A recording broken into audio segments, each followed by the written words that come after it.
아니고 예, 다시 그러니까, 녹화하면 예, 되니까. 다시 그리고 저기 편집하면 되니까 프리미어로 저 바로 할게요. 예, 예. 김동식 박사님 안녕하십니까? 예, 안녕하십니까. 예, 반갑습니다. 김동식 박사님 하면은 1995년 네. 사건들을 떠올릴 수 있는데 그 당시 상황에 대해서 일단 저희 인사말 먼저 저희 시청자 여러분한테 예. 하시고 좀 설명 좀 해주십시오. 안녕하십니까. 지금 대한민국 서울에서 김동식 북한 에스파이를 운영하고 있는 김동식이라고 합니다. 제가 이제 이게 미국에 방문을 해가지고 여러 가지 일을 하는 과정에 오늘은 이렇게 우리 원영석 유튜버님하고 같이 방송을 하게 됐는데요. 저는 그 1995년 10월에 이 남한에 침투해서 쉽게 얘기하면 간첩 활동을 하다가 검거돼서 그 이후에 2년 후에 전향을 해서 이제 지금 현재는 대한민국 국민으로 살아가고 있는 그런 사람이라고 이제 소개를 해드릴 수 있습니다. 네. 그 당시에 이제 그 체포됐던 그 사진이 기억이 납니다. 근데 굉장히 그때 준수해가지고 아이, 무슨 말씀이세요. 그래서 이렇게 좀 이렇게 그 북한 간첩이 이렇게 곱상하다 그래가지고 화제가 좀 됐었는데 그것도 일부러 계획적으로 북한이 그렇게 한 거다. 그 외모가 좀 준수한 사람들을 이렇게 그 간첩으로 보낸 게 계획적이었다. 그거 맞습니까? 그거를 뭐 계획적이라고까지 어떻게 말씀을 드릴 수는 없을 것 같은데, 어쨌든 저도 이제 대한민국을 배우면서 그 한국의 뭐 드라마나 영화를 보면 또 그리고 이제 교육하는 데 보면은 이 남파 간첩들은 뭐 우락부락하고 그렇게 생겼다라고 이제 좀 험하게 생긴 걸로 이렇게 교육이 됐었는데 아마 그런 인식 때문에 그랬던 것 같아요. 그런데 북한의 공작원들은 뭐 저뿐만이 아니라 제 동료들도 그랬고 거의 기본적으로는 그냥 평범한 수준의 그냥 평균치 정도의 용모 그 정도라고 할 수가 있습니다. 두 번 네. 한국으로 가셨던 거죠? 예. 처음에는 1990년이었죠. 예, 그렇습니다. 그 당시 상황에 대해서 먼저 좀 설명해 주세요. 그 1990년에 왔을 때는 그때 당시에 1990년 5월 달에 침투를 했는데 그때 임무는 두 가지였습니다. 하나는 기존에 난파된 이선실이라고 하는 거물급 간첩을 접선을 해가지고 평양까지 데리고 가는 거였고요. 그 다음에 그가 포섭했다고 했던, 그러니까 이선실이 북한에다 보고를 했습니다. 포섭했다고. 누구냐 하면 문재인 정부에서 국무총리를 했던 김부겸 씨입니다. 그 당시에는 그 신생 그 민주정당이라고 할 수 있는 민중당 창당준비위원회 대변인을 했습니다. 서울대학교 출신이고요. 그 사람을 이제 포섭을 했다고 해서 그 김부겸을 만나서 북한과 통신연락체계를 구축해 주는 게 또 임무였습니다. 그 다음에 이제 마지막으로 다른 임무가 하나 또 있었는데 그거는 뭐냐 하면 그 당시에 운동권에서 활동하고 있던 사람들, 특히 이제 사북탄광 노동자 파업 사태를 주도했던 황인호 씨, 그 외에 뭐 여러 사람들을 포섭을 해서 간첩망을 구축하는 게 임무였습니다. 그래서 이렇게 보면은 그 훈련을 하실 때 북한에서 이렇게 한국 대중문화까지도 이렇게 굉장히 공부를 많이 하셨더라고요. 히트곡들부터 해가지고 어떤 영화, 어떤 드라마를 많이 보는지 이렇게 공부를 하셨는데 그 당시 상황에 대해서 좀 설명 좀 해주세요. 어떤 곡들을 이렇게 위주로 들었나요? 그때는 뭐 80년대니까 주로 뭐 트로트하고 저 대학가요제에서 나오는 노래들 그런 것들을 많이 했었고 배우고 불렀었고. 돌아와요 부산항에. 그 다음에 뭐 조용필, 이선희, 그 다음에 남진, 나훈아, 그 외에도 뭐 유명한 사람들 많잖아요. 뭐 하춘화 뭐 해가지고 그런 사람들. 그걸 이제 알아야 되는 이유는 의심받지 않기 위해서 대중문화를 알아야 돼. 그거는 이제 이 한국 사람들하고 어울릴 때 뭐 노래 몇 곡 정도는 알아야 되니까. 그때만 해도 노래방이 그렇게 대중화되어 있지는 않을 텐데 그때는 아마 가라오케라고 해가지고 그때 막 이제 노래방이 좀 생기기 시작 많이 좀 부르기 시작했죠. 90년대. 저도 그때 북한에서 가라오케 가지고 했어요, 연습을. 그래서 그렇게 북한에서 이 노래들을 다 들으신 거죠? 들을 정도가 아니라 불렀죠. 저희는 부르면서 같이 배웠으니까. 거의 훈련 파트로. 이 적구화 교육이라고 해서 이 평양 사람을 쉽게 얘기하면 서울 사람으로 만들기입니다. 그러니까 이제 말만 그런 게 아니고 말투도 그렇고 문화까지도 다. 그러니까 대한민국에서 평범한 사람이 고등학교를 나온 평범한 사람이 갖고 있는 정도의 상식을 가져라. 네. 그게 저희의 교육 목표였습니다. 그래서 뭐 그런 드라마도 보고 뭐 뉴스도 보고 이제 교재가 이제 TV 뉴스나 드라마 뭐 각종 쇼 프로그램, 스포츠 프로그램 이런 TV가 이제 교재 하나였고 네. 그다음에 라디오 듣고 그다음에 한국에서 발행하는 일간지 다 보고 그다음에 주간지 월간지 다 근데 보고. 그 당시에는 인터넷 시대가 아닌데 어떻게 그 신문들을 다 볼 수가 있었죠?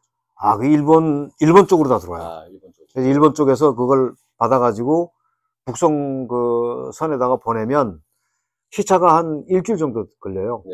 일간지 같은 경우에는. 그리고 방송 같은 경우에는 TV 방송 같은 경우에는 평양에 한국 TV 방송을 수신을 해가지고 편집을 하는 편집팀이 있습니다. 네. 걔네들이 이제 편집해가지고 뉴스는 뉴스대로, 드라마는 드라마대로 그렇게 해서 이제 테이프에다가 몇 회씩 이렇게 해서 보내는 거예요. 그러면 그걸 가지고 저희가 네. 비디오에다가 집어넣어 놓고 네. 그냥 2시간 동안 맨날 뉴스만 보고 어떤 날은 뭐 맨날 드라마만 보고 그러면서 이제 거기 나오는 주인공들 이름 다 외우고 그 다음에 뉴스 보면서 뭐 제가 국회의원이 누구고 하면 이름 쓰면서 한 달 정도 되니까 이름 다 외우겠더라고요. 남파 공작원들은 다 그걸 공부해야 되는 거죠? 그렇죠. 네, 그러면 직접 그때 나오는. 같이 공부하셨던 분이 몇 분? 아, 그거는 공작원은 주로 보통 1명 내지 2명이 한 명 팀도 있지만 보통 2명이 한 팀이에요. 네. 그리고 저희 팀 말고 다른 팀들도 있는데 그 팀들은 저희가 알 수가 없습니다. 네. 그러니까 저는 제 팀만 알고 있고 그 당시 저희 2명이 공부를 했죠. 묻고 싶어요. 그때 처음에 봤을 때 어땠습니까? 한국 드라마, TV를 봤을 때 느낌이. 아, 그때는 저는 이건 교재로 보는 거니까 공부하는 차원. 그거를 뭐 감정을 갖고 뭐 이게 드라마에 나오는데 저게 뭐 사실일까 아닐까 이런 생각은 안 해봤어요. 당시만 해도 왜냐면 남북한 간 소득 차이가 커가지고 거기에 대한 괴리감이나 이런 걸 좀 느꼈습니다. 이게 같은 한민족인데 저들은 저렇게 잘 사네 하고 뭐 이런 느낌 없었나요? 90년대 같은 경우에 특히 또 대한민국으로서는 IMF 전이잖아요. 예. 그때 피크라고 할 수 있었죠. 근데 제가 대한민국에 대해서 배운 거는 87년도거든요. 네. 87년도에 이제 86 아시안 게임이 갓 끝났을 때예요. 그때부터 88 올림픽 준비할 때. 그 사이에 저희가 배웠는데 그때만 해도 뭐 남한이 굉장히 경제 발전이 획기적으로 이루어졌을 때이고 그런데 저희는 공작원들은 사실은 초대소에서 잘 먹고 잘 삽니다. 그러니까 이제 그에 대한 개념은 좀 없고 그 다음에 또 반면에 이 북한 사회의 현실을 또 잘 몰라요, 저희가. 왜냐하면 이 밀봉 교육, 그러니까 이 폐쇄된 공간에서 저희가 계속 교육을 받다 보니까 한 10여 년 동안을 그러니까 사회의 어떤 경제 발전 수준이 어느 정도인지는 모르고 그런 교육을 받으니까 비교를 할 수 없는 거죠. 그러니까 그냥 막연하게 뭐 그때 당시 우리나라라고 이제 북한인데 북한도 남한의 뭐 반 정도는 안 되겠지만 하여튼 몇 프로 정도는 되겠지. 그냥 스스로 위안을 삼으면서 공부를 했고 그리고 거기에서 좀 이상한 생각을 할 정도라면 공작원에서 이미 아웃됐습니다. 계속 검증을 하니까 예를 들어서 뭐 저기 뭡니까 뭐 드라마 보다가 야 진짜 잘 사네. 저 진짠가? 그리고 이제 뭐 예를 들어서 뭐 말이라든지 행동에서 좀 실수를 한다든지 그러면 그 옆에 있는 사람들은 다 감시원이라고 생각하면 돼요. 그러니까 말이나 행동에서 좀 이상하다 그러면 그냥 쪽지게처럼 딱 찍어가지고 그냥 아웃시킵니다. 그러니까 저희는 그만큼 이제 검증이 됐다고 해서 그 교육을 시작한 거니까 그렇게 뭐 드라마 보면서 사실 그때 뭐 전원일기인가 뭐 그 대추나무 사령 걸렸네 뭐 이런 것도 나오고 사랑과 야망 이런 것도 나오는데 그때 뭐 시골 뭐 근데 그때 다 농촌 풍경이잖아요. 그러니까 뭐 남아도 농촌이 들었네 그냥 그렇게 알고 봤죠. 공작원은 자원에서 이렇게 훈련 받으신 거예요? 아니면 거기 위에서 이렇게 픽을 해가지고 이렇게 그 훈련을 시킨 거예요? 북한은 자원이라는 게 없습니다. 무조건 지시하는 대로. 제가 뽑힌 것도 제가 사실은 처음에 공작원이라는 거 알았으면 안 갔을 거예요. 안 알려주고 뽑아요. 그러니까 저 시골 정말 저는 깡촌놈인데 평양에서 노동당 중앙에서 저를 평양에서 스카우트 한다고 그러니까 이건 뭐 시골 사람들이 평양에 가는 거는 정말 이거는 가문의 영광이에요. 그러니까 그렇게 한다고 그러니까 너무 좋아서 어떻게 하나 그게 이제 선발되려고 합격을 하려고 엄청 노력을 하죠. 그렇게 해서 이제 마지막에 갔는데 맨 마지막에 다 소환해다 놓고 앞에서 앉혀놓고 얘기하더라고요. 대남이라고. 그때 들었을 때 그 심정은 말을 표현을 못해요. 너무 긴장되고 떨리고. 긴장된 정도가 아니고 이거 내가 여기 죽으러 왔나? 왜냐하면 대남이라고 하는 거는 곧 죽음을 의미한다는 거를 북한 사람들은 알아요. 그러니까 내가 여기까지 죽으려고 1년 동안 고생해서 이 개고생해서 여기까지 왔나? 차라리 알아서 많았을걸. 근데 이미 이제 때는 늦은 거죠. 너무 멀리 와 있었으니까. 그때가 몇 살 정도 됐어요? 18살 때요. 인권이라는 게 없는 것 같습니다. 북한 이런 스토리를 들어보면은. 네. 인권이라는 말조차도 없어요. 그러니까 그러니까 자유라고 하는 건 하나도 없어요. 선택의 자유도 없고. 그러니까 거기에서 노동당이 시키는데 뭐 만약에 내가 못하겠습니다. 할 수는 있어요. 할 수는 있는데 그거 하는 순간 저는 이제 끝나는 거죠. 정치 생명이. 이런 내용들을 많이 몰라요. 제가 왜냐면은 여기 공산주의자들을 좀 알거든요. 왜냐면 취재 여기 있어요. 미국에도 공산주의자가 있어요? 특히 이제 2세들 중에서 공산주의자들이 좀 있어요. 예. 그래서 이들 같은 경우는 미국을 굉장히 혐오하고 친중 그리고 북한 쪽 세력으로 통일이 돼야 된다고 지금도 이렇게 부르시는 친구들이에요. 아주 저도 그래서 좀 놀랐는데 LA에서 그런 집단들이 있고 공산당이 또 새로 만들어졌어요 작년에. 미국에요? 네, 미국에요. 그 소셜미디어 X 통해서 거의 팔로워가 1000만이 넘어요. 이 친구가. 네, 그래서 지금 굉장히 그러니까 이 친구는 공산주의자면서 제가 이름이 갑자기 좀 생각이 안 났는데 공산주의자면서 트럼프 지지하는 약간 좀 독특한 그 라인을 형성하고 있습니다. 그러면서 친중 해야 된다. 그런데 그 친구들이 이런 스토리들을 좀 들었으면 좋겠다라는 생각이 드는 거예요. 마치 굉장히 좀 그 소득이 이렇게 균형되게 이렇게 나눠준다는 것에 이렇게 꽂힌 것 같고 그리고 원래 아시안들끼리 이렇게 잘 살아야 되는데 미국이 이렇게 침투해서 이거를 흐려놨다 그렇게 생각하는 사람들이 의외로 저도 많아가지고 오늘 그 프로그램이 굉장히 의미가 있는 것 같습니다. 공산주의자가 꽤 많아요. 저도 그래서 많이 놀랐어요. 2세들 그 한국어가 어색한 2세 여기서 자라나는 아이들 중 2세들 중에서 공산주의자들이 좀 이게 지금 공산주의나 사회주의에 대해서 잘못 알려진 상식이나 이론들이 많은데 그 중에 하나가 사회주의하고 공산주의하고 사실은 제가 이제 북한에서 그런 이론들을 배울 때 이거는 엄연하게 구분을 해서 배워요.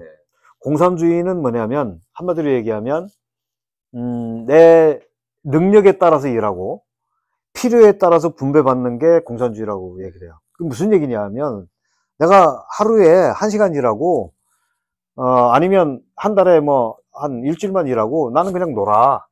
3주 동안 노는데 난 뭐 먹고 싶어. 그러면 나 다 갖다 줘. 이게 공산주의예요. 이거는 말도 안 되는 거죠. 근데 그거를 그냥 쉽게 생각해 보면 얼마나 좋아요. 자기 놀고 싶은 거 다 놀고 먹고 싶은 거 다 놀고 하고 싶은 짓 다 하고. 근데 그건 말이 안 되잖아요. 사회주의는 뭐냐면 일한 것만큼 분배받는 게 사회주의예요. 그러니까 내가 1시간 일했으면 1시간 일한 것만큼만 줄게. 그게 이제 사회주의예요.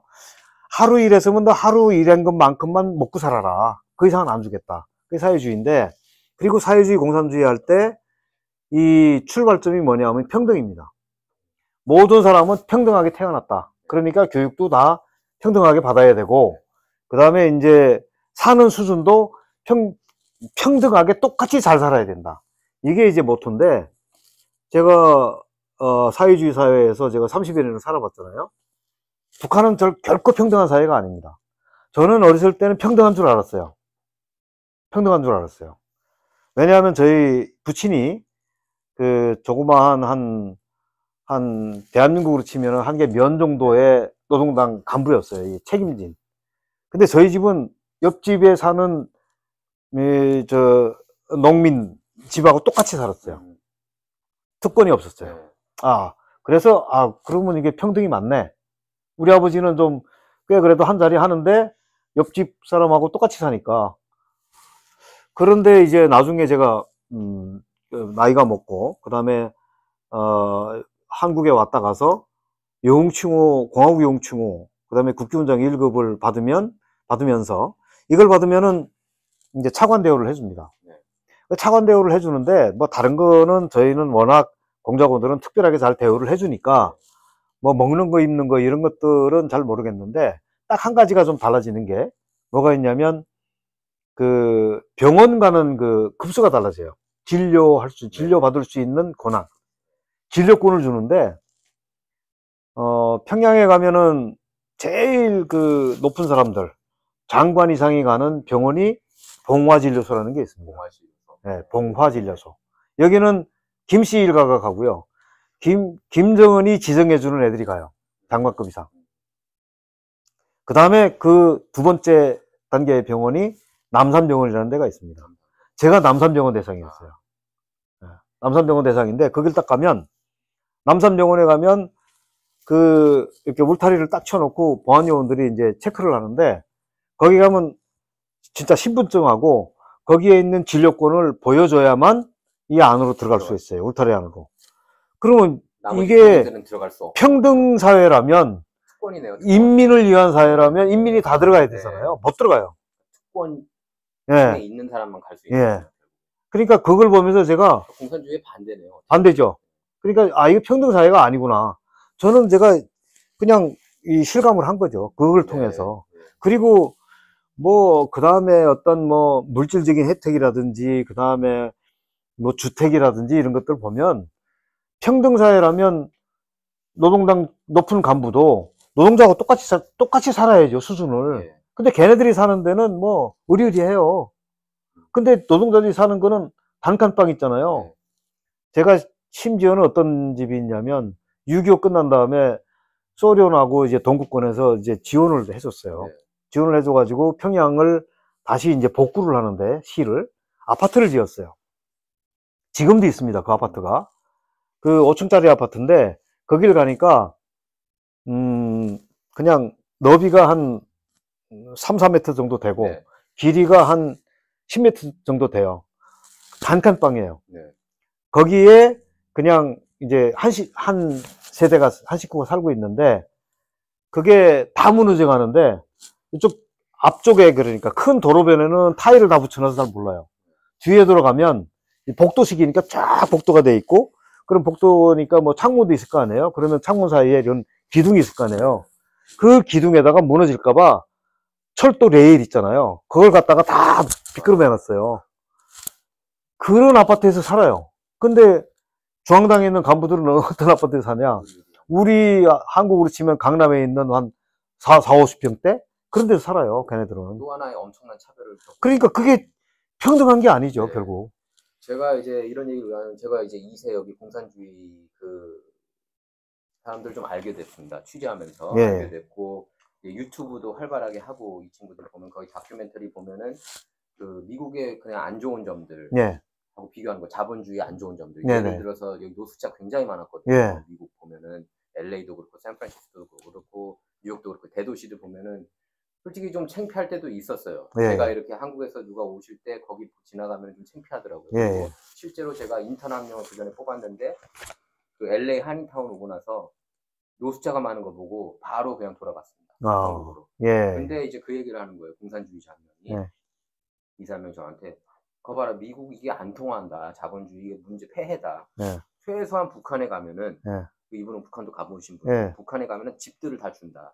그래서 집 걱정 안 해도 된다. 노숙자가 없다. 이렇게 얘기하는데 맞습니까? 집은 주기는 주는데요. 한 채씩 주지는 않습니다. 이게 집이 모자라요, 북한도. 그래서 북한은 어쨌든 집은 북한의 모든 소유, 모든 생산수단과 부동산이나 이런 것들은 다 국가 소유입니다. 그렇기 때문에 개인이 마음대로 사고 팔 수가 없어요. 가족한테 이렇게 딱 할당되고 이게 아니라는 거예요? 아닙니다. 그 북한에서 요새 뭐 아파트도 사고 팔립니다 이렇게 하는 탈북자들이 꽤 있는데 얘네들이 모르는 게 뭐냐면 소유권을 팔고 사는 게 아니에요. 사용권을 팔고 사는 거예요. 주거권, 거주권. 그러면 주인은 정부 거니까 잠깐. 예, 쓰는 거, 사용권만. 전세 개념이네요. 그렇죠. 그러니까 뭐, 전세 개념이죠. 네. 그렇게 해서 사고 파는 건데, 예를 들어서 뭐, 어느 날 갑자기 어느 도시에 뭐, 추방해서 오는 사람도 있고, 그 다음에 뭐, 제대군인이 오는 사람도 있고, 뭐, 제대 군관들, 장교들이 가족을 데리고 갑자기 제대해서 오는 경우도 있어요. 집이 어디 있습니까? 그러면, 이제 남의 집에 이제 그 골방에, 웃방에, 그런데 이제 방 하나 줘가지고 살면서 집을 지어갖고 또 줘요, 주기는. 그렇게 해서 주택 문제를 해결하는데, 이 주택 문제는 그냥, 제 생각에는 완전히 해결이 안 됩니다. 주택이 굉장히 부족하다고. 부족하죠. 공급이 네. 근데 그 얘기는 주택의 어떤 수준이나 질이나 수준은 뭐 형편이 없고요. 그 다음에 이제, 길거리에 거지가 없다, 노숙자가 없다. 없죠. 그건 없습니다. 왜 없냐면, 꽃제비들은 있는데, 꽃제비들이라고 하는 게 이제 결국 아이들이 이제 거지가 되는 거거든요. 그런 애들은 있어요. 그런 애들은 이제 숨어 있죠. 밖에 나와서 돌아다니면 다 잡아가지고 까마귀에다 다 집어넣으니까 없어요. 네. 평양에 가면 장애인도 없습니다. 왜 장애인이 없냐? 장애를 가진 사람들은 다 내쫓았어요. 시골로. 그리고 우리는 장애인이 없다 그래요. 또 비슷하게 이렇게 좀 약간 그 고립된 지역에 다 몰아넣는 거. 아니, 그 시골 지방에 저 산골에다가 그냥 쫓아내니까 평양에 못 들어오게 하고. 평양에는 장애인이 아닌 사람도 들어오기가 힘들어요. 그런데 장애를 가졌다고 못 들어오게 하는 거예요. 그리고 평양을 비롯해서 북한에 장애인 시설이 있을까? 천만에 없습니다. 그 정도로 굉장히 열악한 게 북한입니다. 네.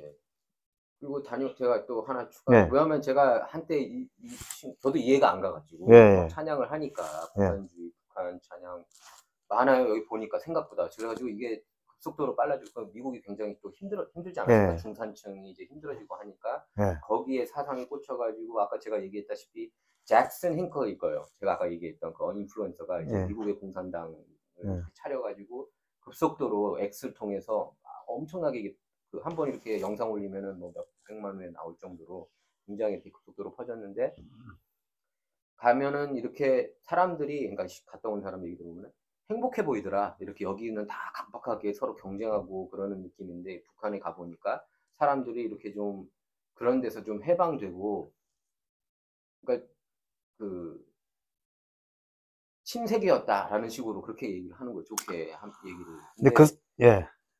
근데 그분이야 몇 주만 길어봤자 열흘 정도 있었을 거예요. 그러고 나왔는데 그 실상을 얘기 좀 해주십시오. 정말로 그렇게 그 경쟁 그런 구도가 별로 없이 거기에 해방된 그런 삶을 살고 있는지. 그러니까 경쟁이 안 되니까 낙오가 되는 거예요. 경쟁 사회가 아니기 때문에.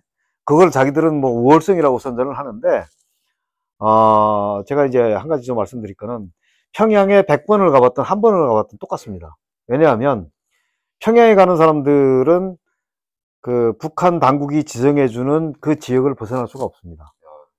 딱 보여주는 것만 봐야 돼요. 그 이외 지역은 아예 들어가지도 못하고. 못 들어갑니다. 어떤 분들은 그런 얘기를 해요. 뭐 기자들도 그렇고, 거기에서 빠져나와가지고 내가 평양 시민을 가서 의도적으로 뭐 질문도 해보고 해봤다. 근데 유감스럽게도 평양 시민들은 다 준비가 돼 있어요. 걔네들은 계속 사상교육을 해요.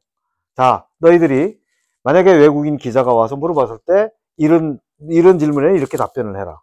이렇게 답변을 해라. 그렇게 다 그런 교육이 돼 있고요.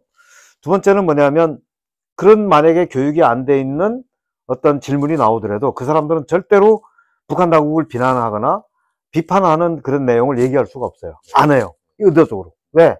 그게 여기에서 방송에 나가는 순간에 자기는 수청돼요. 죽는 걸 알아요.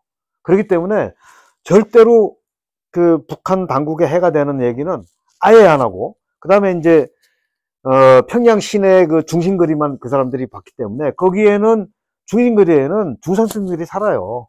거기에는 살만한 사람들이 살아요. 그러니까 그 사람들은 걱정이 없잖아요.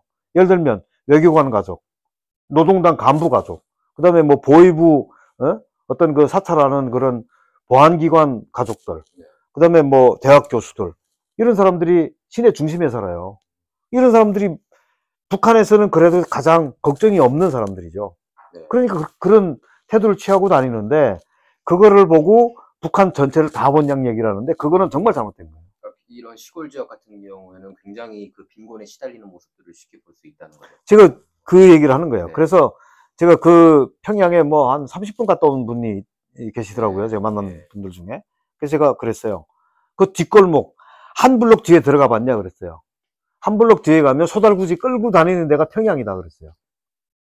그런 거는 안 보고 그냥 겉모습만 쭉 보고는 아 평양이, 그럼 평양도 멋있죠, 서울만큼. 그리고 또 하나 제가 이제 많이 들은 얘기가 공산주의자들, 네. 미국 공산주의자들이 요새 저도 이게 그래서 좀 무섭더라고요. 요새 퍼지는 속도가. 그래서 또 얘기하는 게 중국을 봐라. 공산주의의 성공 사례다. 그러면서 중산층이 지난 20년간 아마 거의 8천만이 이렇게 거의 1억 명 8천만 정도가 이렇게 중산층으로 올라가지 않았느냐, 경제 그게 바로 공산주의가 지금 통하고 있다는 것을 중국이 좋은 사례로 보여주고 있다. 거기에 대해서 어떻게 생각하세요, 박사님? 중국은 공산주의가 아닙니다. 중국은 공산당이 집권을 하고 있는데 경제는 시장 경제예요. 그러니까 이제 쉽게 얘기하면 옛날에 막스나 이런 사람들이 얘기했던 공산주의 이론하고는 완전히 다른 거예요. 전민 소유, 국가적 소유가 되고 그 다음에 사적 소유가 허용이 안 되는 게 공산주의인데 지금 중국은 짬뽕으로 가고 있어요. 그러니까 통치는 공산당이 하고 경제는 시장 경제로 가고 있는 거예요. 근데 이게 뭐냐면, 문제가 뭐냐면 공산주의는 통제한다는 거죠, 공산주의. 네, 독재 국가이기 때문에 이 시장을 통제하는 건 공산당이 통제를 하는 거예요.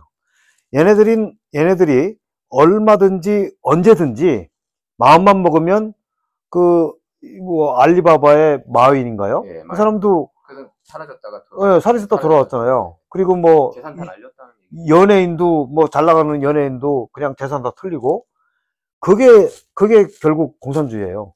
그런 공산주의가 좋으냐라고 물어보면 좋다고 그러면 그거 살라고 그러면 되죠. 이렇게 좀 많이들 그런 인권이 이제 없다는 걸로 들리거든요. 그런 얘기를 들으면. 그리고 제가 듣기로는 중국에서 이렇게 길 가다가 평소에 알던 사람들이 훅훅 사라진대요. 그런 얘기들을 많이 하더라고요. 그러니까 그만큼 인권이 지금 없는데. 그렇죠. 보니까 중국의 가장 큰 문제가. 그러니까 경제 성장만 놓고 이렇게 많이 비교를 하는 것 같아요. 왜냐면 거기 이제 신진이나 뭐 상하이 갔다가 온 사람들이 이제 충격받고 오시는 분들이 좀 계시더라고요.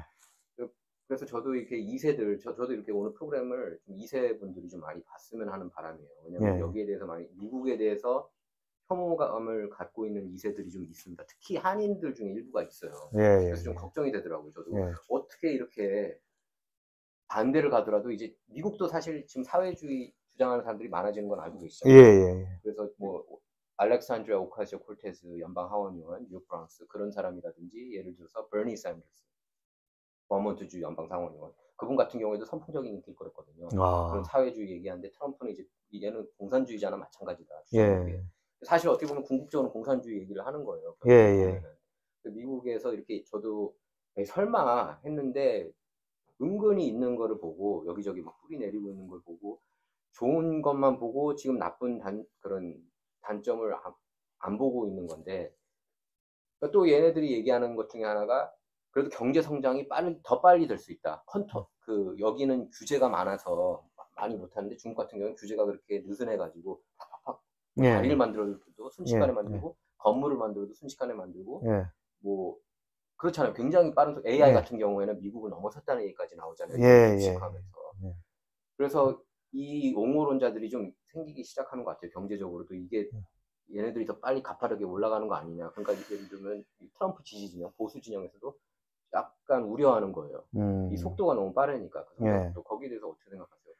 그러니까 이게 공산주의는 특히 이제 독재 국가잖아요. 공산주의가 이제 독재인데 이 독재 국가는 독재자의 어떤 결심만 서면 선택과 집중이 가능해요. 그래서 그런 어떤 AI가 뭐 예를 들어서 대세다 그러면 독재자가 야 AI 쪽으로 뭐 연구를 해라 그러면 이 전국에 있는 천재 수재들을 다 모아가지고 AI를 하면 됩니다.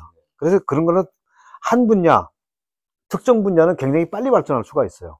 근데 무서운 점이네요, 어떻게 보면. 그거는 뭐 자본주의 국가에서는 따라갈 수 없는 거죠. 왜냐하면 여기는 선택의 자유가 있어서 하라고 해도 안 할 자유가 있잖아요. 근데 강제로 해야 공산주의는 하라고 그러면 무조건 해야 돼요.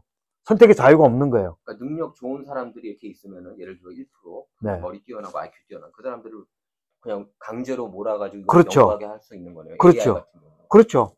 그게 이제 그게 최대의 그 장점이면서도 인간 개인적인 입장에서 볼 때 굉장히 그거는 억울한 거죠. 나는 AI 하고 싶지 않고 나는 의사를 하고 싶은데 AI를 해라. 그럼 말이 안 되잖아요.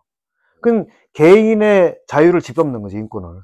개인의 인권은 짓밟지만 집단적으로 볼 때 좀 빨리 성장할 수 있는 그런. 딥시크 같은 경우는 솔직히 제 주변에서 쓴 친구들 얘기 들어보면은 네. 챗GPT나 엑스의 그것보다 훨씬 좋다는 거예요. 왜냐면 거기가 인구가 더 많으니까 실험 대상도 훨씬 더 많을 거 아닙니까? 그렇죠. 그러겠죠. 예를 들어서 거기서 뭐 댓글 부대 같은 경우 해킹 부대만 해도 뭐 한국 국민의 맞먹는 4천만이라는 얘기도 있거든요. 그래요? 네, 근데 그거는 분명히 무서운 점인데 그러면은 북한 같은 경우도 해킹 전 세계 1, 2위 다투잖아요. 예. 북한 아니면 뭐 러시아 그렇게 왔다 예. 갔다 하는 것 같은데 북한 해킹 기술이 그렇게 뛰어난 것도 그런 같은 방법 때문입니다. 예, 그렇죠. 그런 같은 방법으로 하기 때문에 해킹 기술이 뛰어난 거예요. 그러니까 그 해킹을 하면 정보 수집도 할 수 있고, 그 다음에 돈도 벌 수 있고, 뭐 이게 일거양득이잖아요. 뭐 여러 가지 이익이 더 있을 수도 있어요. 그러니까 김정은으로서는 해킹을 해라. 근데 애들 다 모아가지고 해. 천재들. 그러면 얘네들은 해킹을 하고 싶지 않아도, 해커를 하고 싶지 않아도 해야 되는 거죠. 그러니까 개인의 자유는 거기서는 완전히 그냥 무시가 되는 거죠. 예. 그래서 이렇게 그 해킹하면 북한이 나올 수 있는 게 북한에서 제일 똘똘한 예, 친구들이 다 그걸로 그렇죠. 가면은 그거는 뭐 100%입니다. 그러니까 북한이 특정 분야, 예를 들면 뭐 핵 기술이라든지 미사일 기술이라든지 그래서 빨리 한 거예요. 그리고 한 가지 좀 더 말씀드리면 북한이 우리 대한민국에서도 그렇고 미국도 그렇고 북한을 잘 모르는 게 하나가 있는데 이렇게 제가 말씀드리면 이해가 될 거예요. 북한은 70년대 말부터 교육 정책이 바뀌었습니다. 70년대 말부터요. 북한의 교육 정책은 원래의 교육 정책은 평등 교육이었습니다. 왜냐하면 사회주의가 평등 사회잖아요. 그러니까 모든 인민은, 모든 사람은 똑같은 머리를 갖고 태어난다. 똑같은 교육을 하면 똑같은 수준이 될 것이다가 전제예요. 그래서 그렇게 평등 교육을 했는데, 그런데 몇십 년 지나 보니 안 통하죠. 음악 잘하는 애들은 음악을 하나도 안 가르쳐 줬는데 피아노를 잘 쳐요. 어떤 애들은 뭐 그냥 콩나물 대가리 그래요. 또 어떤 애들은 정말 체육에 또 아주 소질이 있는 애들이 있어요. 이걸 보고 이제 이 러시아가 사실은 그걸 먼저 바꾼 것 같아요. 굉장히 뭐 스포츠 잘하는 애들은 예. 그래서 이제 그 정책을 바꾸니까 북한도 야, 그러면 안 되겠다. 우리는 그럼 뭐냐, 평등 교육에서 수재 교육으로 가자. 70년대 말에 북한은 교육 정책을 완전히 바꿉니다. 방향을 해서 수재 교육을 하면서 평양에다가 평양 제1고등중학교를 만들어요. 전국에서 얘네들은 간단해요. 그냥 공부 잘하는 애들 다 와. 그거는 뭐냐면 학교에 가면 교장 선생님, 담임 선생님이 다 잘 알잖아요. 뭐 한 번 시험 반짝 잘 보는 애가 아니고 기본적으로 공부 잘하는 애들, 머리 좋은 애들 다 모아놔라. 모아놓고 시험 봐요. 그냥 거기서 뽑아 올려요. 무작위로. 그 학교에 가서 하고 시에서 하고 그 다음에 도회로 가고 그걸 중앙에서 예를 들면 서울에다가 그냥 전국의 애들 머리 좋은 애들 다 모여서 시험 봐요. 제일 머리 좋은 애 거기서 1등부터 100등까지 뽑아요. 뽑아가지고 1고등중학교에다 집어넣는 거예요. 그리고 얘네들한테는 대학 교재를 갖다 줘놓고는 교육을 시켜요. 그게 70년대 말부터 했어요. 그게 저희 세대입니다. 저도 거기에 그때 시험 보러 갔었거든요. 아니야. 갈름이 없으니까 아마 가라고 했던 것 같아요. 그래서 저는 시단위까지 갔다가 그때 소문이 어떻게 돌았냐면 이상한 소문이 돌았어요. 야, 이거 우리 왜 시험 해보냐? 그랬더니 어떤 한 놈이 뭐라고 그러냐면, 야, 이거 시험 보면 핵 연구하는 데 간대. 근데 그 핵 연구하는 데 가면 빨리 죽는데, 뭐 빗 쏘이면 빨리 죽는데, 그게 방사능인데, 그때는 방사능이라는 개념도 없으니까, 야, 빨리 죽을 때를 왜 가? 안 가려면 시험을 잘 안 보면 될 거 아니에요. 그러니까 저는 사실은 그 말 듣고 나서, 일부러 시험. 이거 시험 잘 보면 안 되겠다. 그래가지고 그냥 대충 그냥 써내고 왔거든요. 물론 저 네. 그렇게 공부를 잘하는 스타일은 아닌데 공부를 되게 싫어했어요. 저는 네. 안 하려고 생각을 했고. 그런데 그때 이제 저희가 첫 일기라고 볼 수 있는데 첫 세대라고 볼 수 있는데 그런 사람들이 지금 북한의 60대 초반입니다. 60대 초반이 지금 그때부터 40여 년 동안 핵을 했으면 또 미사일을 했으면 얼마나 발전을 했겠어요. 천재들 다 갖다 놓고 했는데. 그러니까 북한이 미사일 쏘고 핵 연구하는 게 그거를 제가 와서 한국에 와서 얘기를 했더니 걔네들 아니야. 다 거짓말이야. 그래서 제가 천만의 말씀입니다. 예? 합니다. 그렇게 얘기했거든요. 그러니까 그것만 해도 벌써 공산주의 정신에는 위배된 교육이잖아요. 그 특별하게 뽑아가지고 똘똘한 사람들을 이렇게 따로 뽑아서 그렇죠. 한다는 것 자체. 평등의 원리에 어긋나는 거죠. 원칙에. 그럼 그 북한의 그러니까 북한이 뛰어난 어떻게 보면은 그 개인적인 그런 인권은 짓밟아도 부분적으로는 뛰어날 수밖에 없는 게 핵도 굉장히 좀 생각보다 빠른 속도로 만들었다고 생각되거든요. 북한 같은 경우에. 근데 그렇게 생각하니까 이해가 가네요. 그게 제가 그랬어요. 핵을 2차 대전 때 만든 핵이고 핵은 뭐 핵 만드는 방법은 인터넷에도 다 나와 있다며. 그거를 북한이 못 만든다는 게 말이 되냐. 지금 몇십 년이 지난 지금인데 21세기에 그건 말도 안 된다. 결국은 기술이나 이런 것들은 다 되지만 뭐 설비나 자재나 장비나 이런 것들은 좀 문제가 있겠지만 충분히 가능하다고 제가 얘기를 했던 거예요. 공산주의자하고 한번 얘기를 했는데 그 친구가 뭐라 그랬냐면은 개인의 희생을 개인적으로는 희생하지만 집단으로 다 잘 되는 거 아니야 전체적으로 그렇게 논리를 펼치더라고요. 저는 개인 인권이 더 중요하다고 생각해서 당연히 이제 반박을 했지만 박사님은 그런 생각에 대해서 그게 공산주의의 모토예요. 하나는 전체를 위하여. 전체는 하나를 위하여. 그게 꽂히는 친구들이 있나 보네. 근데 이제 정확히 알아야 될 거는 뭐냐면 이게 전제가 바뀌면 안 돼요. 전체는 하나를 위하여, 하나는 전체를 위하여가 아닙니다. 하나는 전체를 위하여라는 건 뭐냐면 개인이 집단을 위해서 희생할 때 집단은 너를 위해서 희생해 줄 수 있다. 보상해 줄 수 있다는데 실제 제가 살아본 사회주의는 그게 아닙니다. 제가 목숨 걸고 했는데 용칭원 주더라고요. 나 용칭원 받으면 정말 북한 일반 주민들은 공화국 용칭원을 받으면 뭐 다 해주는 줄 알아요. 하나부터 열까지. 저도 그런 줄 알았어요. 그런데 제가 막상 받고 보니까 해주는 게 단 한 개도 없어요. 그래서 제가 굉장히 회의감을 느낀 게, 나 용되면 다 해주는 줄 알았더니 안 해주네? 그러니까 이게 기대가 크면 뭐 실망이 크다고, 제가 얼마나 그때 실망했는지 몰라요. 근데 제가 어디서 또 화가 났냐면, 용칭호를 받았어요. 저는 이제 어깨에다 힘 딱 주고, 이제 나는 뭔가 이제 할 수 있겠다. 이런 생각을 가지고 사회에 나가서 제가 한 1년 동안 노동당 간부를 했습니다. 노동당 간부를 하면서 그 사회에 있는 빨치산 2세들, 저희 또래들이죠. 그 다음에 이제 고위 간부 자녀들, 이런 사람들하고 같이 이렇게 당 간부를 하는데 얘네들은 노력을 하나도 안 해요. 자기 아버지 백 믿고 아버지 그 덕으로 그냥 후광을 입고 탱자탱자 하면 노는데도 잘 살아요. 잘 먹고. 이게 평등한 거예요? 완전 불공평하죠. 불공평한 거죠. 그런데 또 내가 신발 제조업체에 가서 그 바닥에서 일하는 근로자들, 맨날 수작업하면서 신발 만드는 근로자들 집에 가봤어요. 평양시가 제일 거지예요. 평양 시민들 있잖아요. 잘 사는 것 같죠? 걔네들은 옷 한 벌밖에 없어요. 일반 시민들은. 집에 가보면 막대기 휘둘러도 걸릴 게 하나도 없습니다. 왜 그러냐면 평양은 어떻게 해볼 방법이 없어요. 도시라서 어디 옥수수 한 그루라도 심어가지고 옥수수 하나를 먹을 수가 없어요. 걔네들은. 근데 시골에 살면 손바닥만한 땅이라도 있잖아요. 그럼 콩이라도 심을 수 있잖아. 평양 애들은 안 주면 그냥 굶어 죽어요. 평양에서 이렇게 아주 특권층들은 좀 살겠지만 그 밑에 바로 조금 밑에 있는 그 서민들 같은 경우에는 굉장히 힘들게 살죠.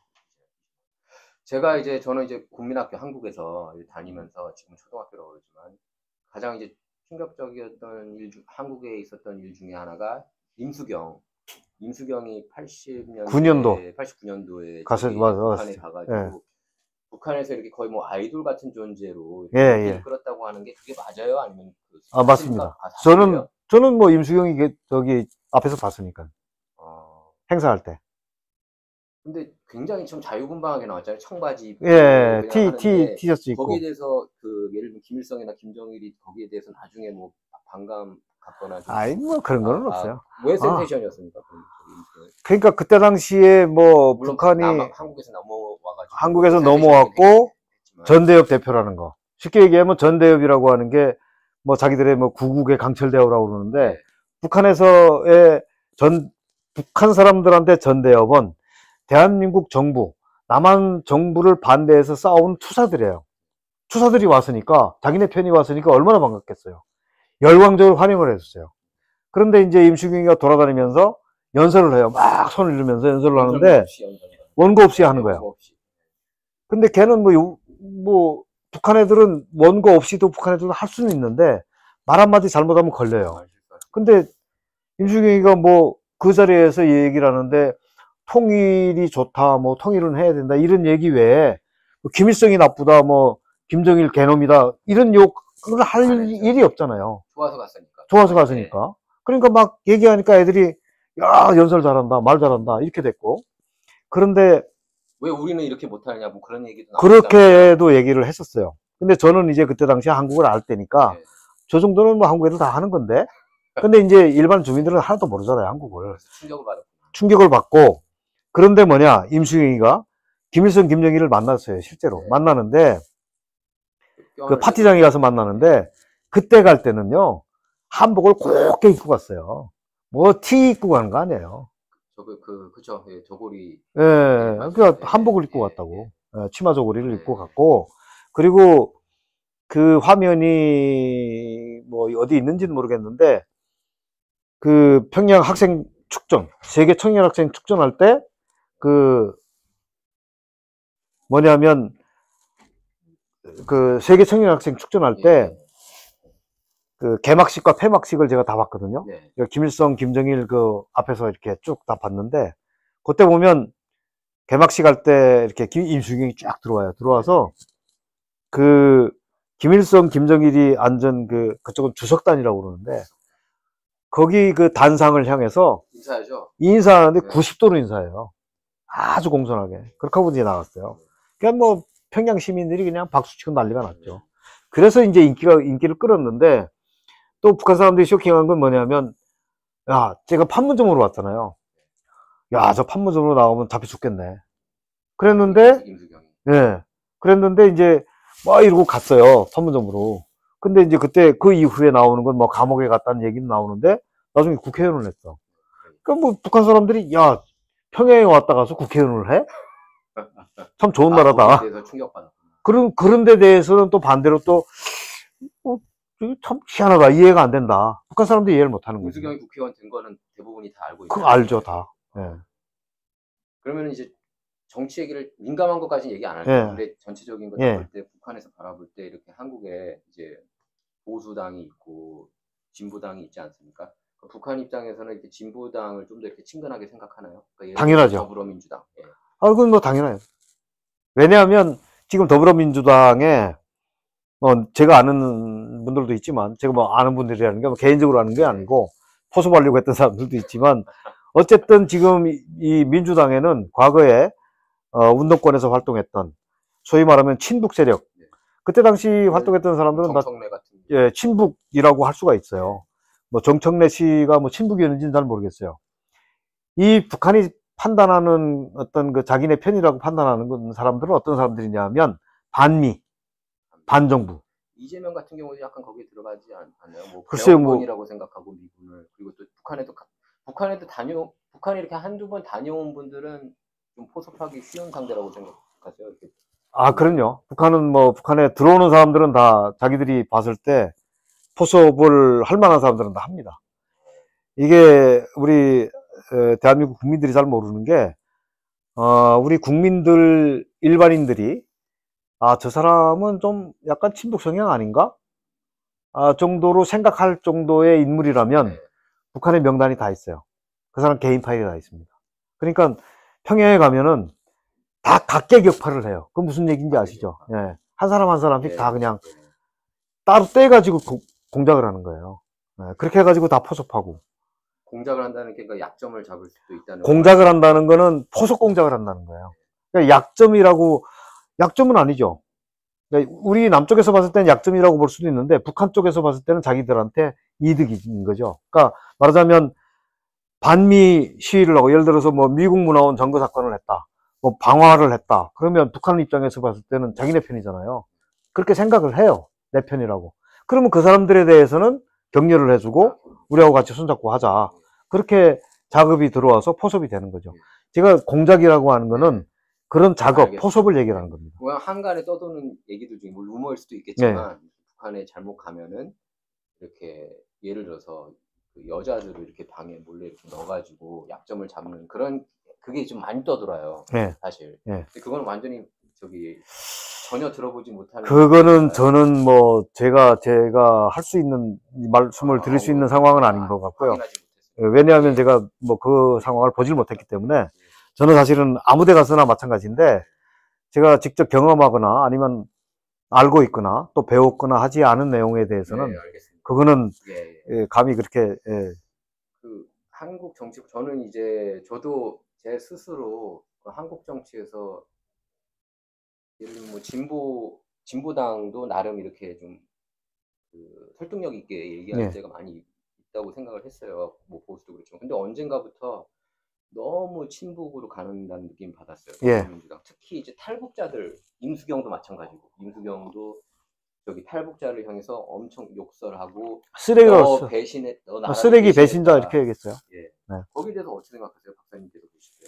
지금 이렇게 어떻게 보면 그거는 정말 북한적인 시각이에요. 북한적인 시각. 그러니까 북한 사람의 입장에서 얘기하는 거죠. 그러니까 저도 북한 사람인데 북한이 이렇게 못 살고 그러는 걸 알면은 이렇게 탈북자 마음을 이해해야 되는데 저는 그렇죠. 바로 선이 거지죠. 더불어민주당 중에서 탈북자들을 이렇게 옹호하는 사람이 없고 다 비판을 하는 거예요. 다 그렇죠. 사석에서도. 근데 저는 거기에 깜짝 놀랐어요. 그 비판하는 게 결국은 북한의 입장을 대변하는 거죠. 저는 대공수사권 박탈한 것도 마찬가지라고 생각을 합니다. 그거나 다 똑같은 얘기인데 탈북자들이 오죽했으면 탈북을 해서 왔겠어요? 그 사람들은 무슨 생각을 못하냐면 자 우리가 일제시대에 우리 대한민국 조선의 처녀들이 중국에 팔려간 적이 있습니까? 없어요. 뭐 위안부 문제는 좀 별개의 문제인데 못 살아서 팔려간 적이 있냐고 중국에. 그 중국에 정말 장애인이나 결혼 못한 농촌 총각이나 호래비들한테 팔려간 적이 있냐고. 지금 북한 처녀들이 팔려가요. 그게 무슨 나라입니까? 그거를 왜 비판을 안 하는 거예요? 그거는 안 하고 그렇게 못 살고 못 먹고 굶어 죽은 거는 왜 비판을 안 해요? 사회주의가 뭐냐면 평등이라고 하는 그 가치도 있지만 그걸 추구한다는 것도 있지만 또 하나는 뭐냐면 사회주의는 국가가 국민의 생명을 책임져야 되는 그런 사회예요. 왜냐하면 소유가 다 국가 소유니까. 그런데 그래서 북한에서 늘 하는 얘기가 김씨 일가가 하는 얘기가 그거예요. 인민정권은 말하자면 정부는 인민의 호주라고 그래요. 인민의 호주. 호주란 말을 해요. 그런데 자 호주가 자기 가족을 책임 못 졌어. 그러면 책임을 져야 될 거 아니에요. 죽었어. 그럼 책임을 져야 될 거 아니에요. 누가 책임지는 거예요? 그 책임을 안 지는 거예요. 그러니까 그런 거에 대한 비판은 안 하고 못 살고 못 먹어서 정말 굶어 죽기 일보 직전이라서 어쩔 수 없이 먹고 살려고 나온 사람들, 그러다가 이렇게 한국이 좋다고 해서 넘어온 사람들을 배신자라고 쓰레기라고 하면 그거는 그 사람이 잘못된 거죠. 그리고 또 이제 다큐멘터리들이 있어요. 그러니까 유튜브에 이렇게 북한 홍보일 수도 있고 이제 뭐 자본주의 폐해에 대해서 비판하는 그런 영상일 수도 있겠는데 제 다큐멘터리 몇 개 본 적이 있었습니다. 근데 보면은 이제 저도 사실 몰랐던 내용들이 탈북자들 중에서 한국에 계신 분들 중에서 탈북을 후회하고 북한으로 돌아가고 싶어하는 사람들이 또 많다 이렇게 얘기하고 제가 일부 몇 명의 인터뷰는 제가 보긴 했습니다. 돌아가고 싶어하는데 그걸 막고 있다. 이 얘기도 들어보신 적 있나요? 그거는 뉴스에도 좀 나와서 알고 있는데 뭐 김연인가 뭐 하는 그 여자도 있고 한데 저는 뭐 그분들을 뭐 비난하거나 비판하거나 그러고 싶지는 않아요. 저는 걔네들 보내줬으면 좋겠어요. 차라리. 예, 차라리 그냥 보내줬으면 좋겠어요. 우리 헌법에 어긋나지 않는다면. 근데 사실은 그렇게 와서 하는 사람들은 저는 그 자신들이 문제가 있다고 생각을 합니다. 자유민주주의 체제를 잘 모르고, 그 다음에 그 친구들이 모르는 게 뭐냐면 북한을 몰라요. 북한에 가면 다 잘 살려줄 것 같잖아요. 지금 북한에 탈북했다가 북한에 되돌아가는 탈북자들이 꽤 있습니다. 그 중에 뭔가도 있는데, 여자애. 돌아간다. 실제 가서 예. TV에도 나왔어요. 예. 북한 우리 민족끼리 사람. TV에도 나왔거든요. 내가 뭐 남조선에 갔다가 왔다. 뭐 남조선에 가니까 뭐 이렇게 못 살고 뭐 나 맨날 감시하고 차별 같은 거를 좀 차별을 많이 느껴서 도대체 못 살기 때문에 왔다. 살짝 이해는 가더라고요. 솔직히 살짝이 아니라 뭐 한국 와서 차별 받을 수 있죠. 그 북한 억양 쓰고 그러면은 네. 취직도 잘 안 되고 뭐. 예. 근데 그렇죠. 그런 애들이 이제 갔어요. 근데 걔네들이 갔으면 북한에서 살려줄까요? 안 살려줄까요? 잘 살까요? 반드시 죽습니다. 가면. 그러니까 저는 반자니까, 그죠? 반역자라고. 반역자죠. 반역자로 한번 낙인 찍힌 사람은 거기 와서 아무리 좋은 말을 해도 처음에는 이용은 해요. 네. 왜냐하면 남조선에 갔다가 얘는 자기 발로 왔어. 봐라. 예. 얘 말 들어봐라. 남조선이 얼마나 나쁜지. 그래서 선전용어로는 쓰는데 그걸 언제까지 그 선전용어를 쓸 거예요. 그러면 이제 선전용어를 쓰다가 이제 가치가 떨어지면 이제 평민의 삶, 평범한 사람들의 삶으로 돌아와서 살아야 돼요. 그러면 거기서 이제 뭐 집은 하나 주겠죠. 왜냐하면 특별히 아마 좀 대우를 해줄 거예요. 해주면서 감시를 할 거예요. 그런데 들어가서 자, 24시간 전기가 왔었는데 전기도 안 와. 냉장고도 없어. 그 다음에 따뜻한 물 안 나와. 난방 안 돼. 그러면 불만을 해요. 불만을 표출해요. 그러면 그 불만이 여기를 한국을 왔다 가지 않은 사람의 불만은 그냥 불만으로 끝나는데 얘가 말하면 그게 불만이 아니에요. 체제에 대한 비판이 되는 거예요. 감시해요. 항상. 그러면 뭐 한두 번은 용서해 줄지도 모르겠습니다만은 그게 몇 번 지나면 그게 용서가 되겠어요? 야, 쟤 맨날 나만이 좋다고 그러네? 또 사상이 변질됐네? 그러면 정치범 수용소에 가는 거 처형되는 거예요. 탈북자들의 가족, 북한에 남아있는 가족이 연좌제가 적용이 되나요? 아니면 됩니다. 적용이 됩니까? 북한은 연좌제가 있어요. 그러면은 그 가족들도 다 이렇게 탄압을 바로 받게 되는 건가요? 그 누가 탈북자가 가족 멤버 중에 구성원 중에 한 명이 확인되면 다 탄압받죠. 시골 추방되든가 아니면 정치범 수용소로 가든가. 자, 그래서 그 반대쪽으로 지금 미국에서 탈북자 중에서 보수 운동을 열심히 하시는 분이 계십니다. 거의 뭐 전국적인 스타가 됐어요. 그분이 뭐 조 로겐 쇼에도 나오고, 뭐 각종 팟캐스트에 나오고, 팍스 뉴스에서도 많이 나오고, 보수 행사에도 이렇게 주요 연사로 초청되시는 박연미 씨가 이제 계시는데, 박연미 씨에 대한 책을 제가 좀 봤고, 처음에는 믿었죠. 근데 이제 과장이 많다. 너무 그 앞뒤가 안 맞는다. 그런 경우는 확실히 있더라고요. 제가 좀 몇 딱 보니까. 그리고 그 연사로서 이렇게 설명을 할 때도 표현하는 게 누가 이렇게 스크립트를 준 느낌이 받는 거예요. 제가 솔직히 말해서 막 이렇게 WWE 레슬링 묘사할 때는 이거는 분명히 누가 줘준 거다. 각본을 그런 느낌이 들고. 그래서 그 이분은 이제 자칫 미국이 북한처럼 될 수 있다라고 강조를 했던 분이에요. 지난 몇 년간 그 미국 그런 그 비판적 인종 이론 미국에서 그렇게 그 백인들이 대가를 치러야 된다는 그런 비판적 인종 이론이 클리포 레이스리라는 게 여기 미국에 만연하게 퍼졌었거든요. 지금도 실제로 캘리포니아 교육에는 그게 아직도 그 뿌리 깊게 있고 예를 들어서 뭐 어린이들이 책 저자들 중에 백인 저자 안 읽게 하고 그런 게 있습니다. 그러니까 그 죄값을 치르고 뭐 그래야 된다는 건데. 여기에 대해서 이제 그 박연미 씨가 나와서 반대 운동하고 지금 미국 대학 갔잖아요. 컬럼비아 대학을 갔나? 갔는데 가보니까 북한식 교육을 하더라. 완전 이건 북한도 이 정도는 아니다. 그렇게 얘기를 하는데 어떻게 보십니까? 그 박연미 씨가 굉장히 이제 그 보수 진영 내에서도 약간 논란이 되고 있죠. 그전에는 막 스타였는데 앞뒤가 맞지 않는 말이 이제 입증이 됐거든요. 그래서 이게 선전도구 올바른 얘기도 하지만 보수 운동의 선전도구로 너무 쓰이고 있다. 그리고 솔직하지 못하다. 그리고 보수 진영은 진실을 바탕으로 움직여야 되는데 지금 여기에 이제 파파겐다까지 덧붙인데 거기에 이제 박연미 씨가 있다. 이런 비판도 나오고 있는데 거기에 대해서 박사님께서 얘기할 수 있는 선까지만 예, 예. 저는 뭐 박연미 씨를 개인적으로 모릅니다. 잘. 네. 모르고, 본 적도 없고, 뭐 만난 적도 없는데, 다만 이제 그 여러 사람들로부터는, 박연미 씨에 대해서 그냥 이렇게 풍문으로 들었어요. 들었는데, 탈북자들 사이에서는 논란이라고 저는. 탈북자들 사이에서는 걔가 뭐, 하는 얘기는 다 거짓말이다. 네. 라고 하는 얘기는 뭐 제가 들었고요. 그것도 제가 들은 얘기이기 때문에 제가 이 정도만 말씀드리고, 그리고 이제 북한식 교육이라고 하는 거는 그 친구가 뭐 북한에서 어느 정도의 교육을 받고 왔는지 모르겠어요. 아마 대학은 못 나왔을 거예요. 그냥 고등학교나 뭐 졸업했는지 말았는지는 모르겠는데, 그걸 가지고 뭐 북한식 교육이라고 하는 거는, 그거는 정말, 그러니까 잘못된 거죠. 과장도 아니고, 이거는 뭐 북한의 교육 시스템이 어떤지도 모르고, 그냥 자기가 시골 총구석에서 학교 다니던 거 그냥 그거 가지고, 북한은 다 주입식 교육이에요. 근데 사실은 뭐 저희 아들도 지금 공대를 다니는데, 사실은 공대나 이런 데서 주입식 교육 안 하고 어떻게 해요? 수업을 안 하고 그냥 토론해라. 너 마음대로 생각하고 마음대로 해라. 그거는 교육이 아니죠. 방종이지. 그러니까 이거를 뭐 북한이 이러니까 여기도 대학에서 이렇게 막 강제로 이걸 외우라고 그러고 이걸 강조하는데 이게 북한식이다. 이렇게 말하는 거는 그거는 말도 안 되는 얘기죠.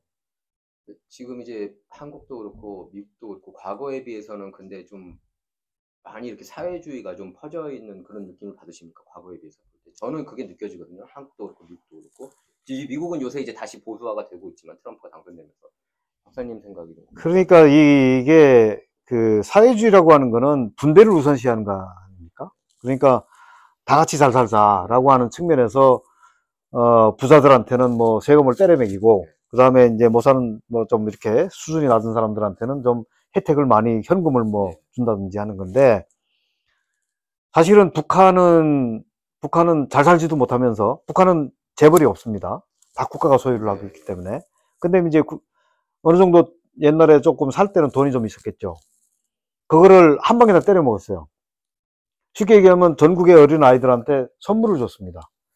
뭐 교복을 비롯해서 뭐 책가방, 뭐 그다음에 뭐 신발, 그다음에 학용품, 사탕과자 어린애들은 해갖고 선물을 한 두 번 주고 나니까 국가 예산이 하나도 없어진 거예요. 그러면 그렇게 해가지고 선심을 써서 김정일은 말하자면 선심을 써서 이제 말하자면 인기를 얻었어요. 네. 근데 인기 얻은 다음에 다 망해가지고 사람이 굶어 죽으면 그건 누가 책임을 집니까? 그러니까 이거는 저는 그게 분배도 물론 이게 너무 무시하면 안 되겠지만, 국가적인 어떤 전체적인 재정 상황을 봐가면서 이거를 운영을 해야지, 이 생산이나 제조는 안 하고 그냥 있는 돈 갖다 까먹으면 그게 무슨 경제예요? 그건 아니죠. 그 북한이 근데 이제 유엔 제재를 많이 받고 있지 않습니까? 중국과 달리 더 많이 제재를 받고 있잖아요. 그래서 북한은 못 살고 중국이 잘 살고 하는 이유가 제재에 있다는 지적도 있어요. 이쪽 좌파 진영에서 얘기하는 게. 그래서 그 제재를 풀어줘야 된다. 그러면은 북한도 중국처럼 이렇게 선택적인 시장 경제를 좀 도입하고 컨트롤하는 상태에서 그 정부가, 그러면 경제적으로 잘 살 수 있다. 우리가 맨날 북한 인민들 걱정해 주지 않느냐. 그렇게 힘들게 사는데. 그렇게 주장하는 것에 대해서 박사님 생각이 있습니다. 제재를 하고 안 하고의 문제는, 제재에 직접적인 영향을 받는 거는 김씨 일가지, 그건 주민들은 아닙니다. 그러니까 제재를 풀어주면, 경제 제재잖아요. 경제 제재니까 경제 제재를 풀어주면, 그러면 북한이 못 사는 북한으로서는 게 경제 제재 때문이라는 거예요. 북한이 못 사는 거는 경제 제재 때문이 아니고요. 이미 북한 경제는 망했어요. 60년대까지 북한 경제가 좀 괜찮았던 거는 일본이 남겨놓고 간 경제 시설들이 있었고, 그리고 그때 당시까지는 시장 경제를 공부한 사람들이 경제를 운영을 했습니다. 그리고 자율성도 어느 정도 있었고. 그런데 이게 60년대 말에 오면서 김일성, 김정일에 의해서 유일 영도 체계가 돼요. 그러면서 경제 사령탑들이 아무것도 못해요. 자율권이 하나도 없어졌어요. 그리고 이제 김일성, 김정일의 허락만 받아야 돼요. 얼굴만 쳐다보게 돼 있고. 그렇게 돼가지고 이제 그때부터. 그러니까 투자를 안 하고 맨날 빼만 먹었으니까 경제는 망하게 돼 있죠. 재투자를 하고 설비 투자를 해서 갱신을 하고 해서 설비 뭡니까 제품의 원가를 낮추고 양을 늘리고 해야 되는데 그건 하나도 안 하고 그냥 옛날에 일대 때 하던 거 계속 손노동만 계속 했어요. 그냥 얘들은 그냥 인력만 동원하고 제가 건설 노동을 해봤는데 건설장에 가서 아파트에 그냥 걔네들은 뭐 하냐면 곡괭이하고 삭 가지고 파요. 15층짜리를 제가 짓거든요, 아파트. 15층. 15층짜리 아파트 짓는데 아파트 짓는 기초를 삽으로 파요. 근데 그럼 포크레인이 없느냐? 있어요. 근데 포크레인은 있는데 못 써요. 왜 못 쓰냐면 일본에서 들여온 포크레인인데 부품이 다 나갔어. 그 다음에 부품이 있는데 기름이 없어요.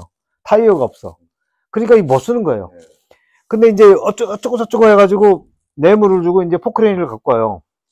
제가 하루 종일 할 수 있는 할당량이 있어요. 예를 들면 그 가로 세로 높이에서 1m, 그 1세제곱미터죠.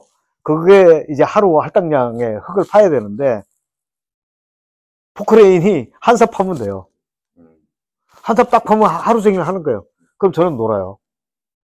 그게 북한의 그 노동 시스템이고, 그러니까 북한은 그런 어떤 기계화하고 어떤 자동화하고 설비 투자해가지고 이거를 할 생각을 안 하고 그냥 오직 인력으로만 해보려고 하는 그런 사고방식을 갖고 있으니까 발전할 수가 없는 거죠. 북한, 이제 미국에서 어쨌든 북한에 대해서 조금 열려있다는 분이 제가 볼 때 트럼프예요. 저기 아이러니한 거죠. 원래 네. 보수 진영이 항상 네오콘 쪽이었고 대북 제재를 항상 또 강화하자고 존 볼튼 같은 인사도 있지 않았습니까?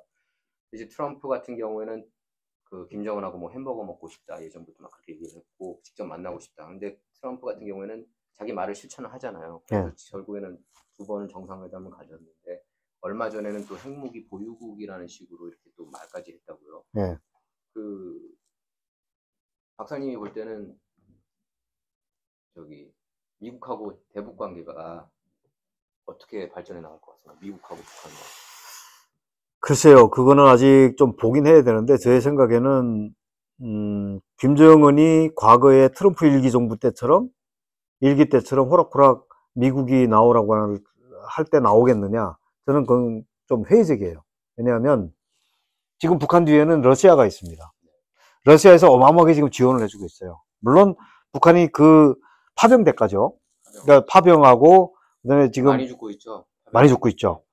그 다음에 이제 북한이 지금 러시아에 탄약하고 무기를 굉장히 많이 지원을 하고 있잖아요. 그래서 그에 대한 대가로 이제 러시아가 가장 많이 주는 게 식량하고 중유입니다. 중유.